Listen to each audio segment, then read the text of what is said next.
je dois vous l'annoncer également. On a un fonds que nous venons d'obtenir du gouvernement. Nous allons commencer à verser à raison de 10 000 $ par victime ou proche de victime, parce que vous en avez celles de victimes qui ne sont plus de ces mondes, qui sont décédées, mais les proches n'ont jamais baissé les bras. Est-ce que c'est suffisant? Est-ce que ce n'est pas suffisant? Le gouvernement, encore une fois, comme pour prouver, comme pour être compatissant à l'égard de celles et ces devrait commencer quelque part. Après que ça pourrait être Yumbi, dans la province de Maïnomé, ensuite le Kassai et probablement le Tour et le site Kivu. Alors nous devons commencer quelque part, Madame Ouedi. La volonté du ministre que je suis, bon, évidemment, au gouvernement, je ne suis pas seul, mais depuis que je suis au gouvernement, je voudrais également le dire par honnêteté que je n'ai jamais été circonvenu dans mon action du ministre des Droits humains, pas plus que par mon chef hiérarchique qui se trouve être le Premier ministre, pas plus que par celui qui vient en première position ou le chef du Premier ministre qui se trouve être le président de la République. Alors, avec un tel boulevard, vous aurez remarqué, quand je vous parle ici, je parle avec toute l'énergie voulue, sans gêne, parce que je me dis, il n'y a aucune conséquence. Et s'il paraît probable qu'il y avait quelque chose de ce genre, je préférerais ne pas continuer à être ministre des Droits humains, mais que d'être dans une partition d'hypocrite. Non, non.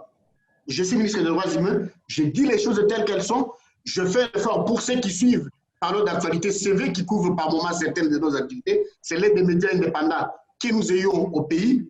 Moi, quand il faut dire, même des choses qui sont en défaveur du gouvernement auquel j'appartiens, je l'ai dit. Comme aujourd'hui, comme hier, aux Nations Unies, j'ai dit oui, au sein de nos forces de sécurité et de défense, nous avons encore des mauvais gars.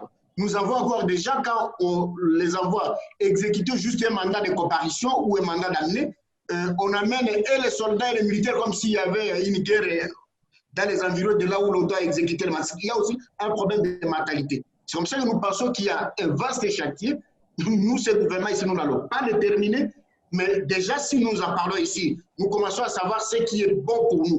Ce qui viendra après nous vont améliorer, ainsi de suite, parce que je ne vois pas en 5 ans, 10 à 15 ans, Madame Ouidi, résoudre tous ces problèmes-là. Mais nous devons commencer, d'où les 2 projets de décret que nous avons amenés au gouvernement. On pourrait me reprocher l'inaction, les maths de vision, ce n'est pas un déficit, mais connaisseur moi-même de ces questions-là, j'ai apporté des instruments et naturellement, dans les prochains jours, vous allez entendre parler d'une commission en RDC dans le cadre du mécanisme extrajudiciaire, parce que vous vous en doutez bien, on a beau parler d'une juridiction pénale internationale, beau parler de chambres mixtes spécialisées, de compétences universelles, on pourrait se retrouver dans une situation où on amène les gens devant une juridiction indépendante pour rendre compte, comme cela a été dernièrement le cas avec Mathieu Moudjoulou, et ça surprend les gens qu'on n'a pas trouvé de preuves, on l'a acquitté parce que la procédure pénale a ses exigences que le commun des mortels ne maîtrise pas. Mais si vous avez un mécanisme extrajudiciaire, dans le cas de justice traditionnelle, mais volé, mécanisme extrajudiciaire,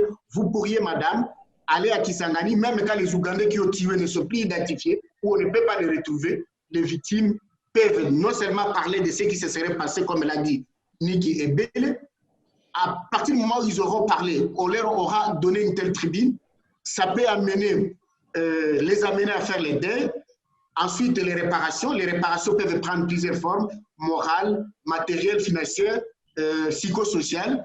Et enfin, les garanties de non-récurrence, c'est ça aussi la justice transition. Au moins, l'État va s'engager à ne plus jamais accepter ou sinon permettre ou laisser revenir ce genre de travers.